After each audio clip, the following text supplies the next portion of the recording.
राम राम शेतकरी मित्रांनो, आपण डायरेक्ट पोहोचलो आपल्या शेडवरती. त्यानंतर आपण गेलो चारा आणण्यासाठी. चारा आता हातभरला मानावा, अळ्या ह्या मोठ्या झालेल्या आहेत त्यामुळे. त्यानंतर आपण चारा टाकण्याचे काम चालू केले आहे.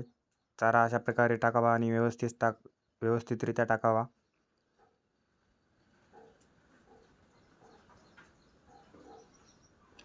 सर्व चारा टाकून झालेला आहे. ही आता आपली 6वी फिल्डिंग झालेली आहे. अळ्या बघा अशा वरती चारा खाण्यासाठी येत आहेत. अशा प्रकारे सर्व अळ्या वरती चारा खाण्यासाठी आलेल्या आहेत आणि चारा खाण्याचं काम करत आहेत. त्यानंतर आपण गेलो शेती हरभऱ्याचं खळं करण्यासाठी. लई बेजार झालो हरभऱ्याचं खळं करण्यासाठी. त्यानंतर आपण खळं करून आलो, लई भूक लागली होती त्यामुळे गेलो गांजर खाण्यासाठी.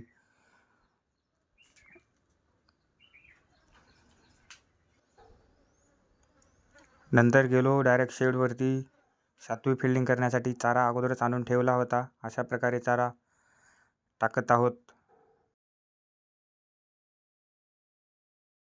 सर्व चारा टाकून झालेला आहे. अशा प्रकारे चारा टाकण्यात आलेला आहे. संध्याकाळ झालेली आहे त्यामुळे अंधार दिसत आहे शेडमध्ये आपल्या. अशा प्रकारे आपली 7वी फिल्डिंग कंप्लीट झालेली आहे.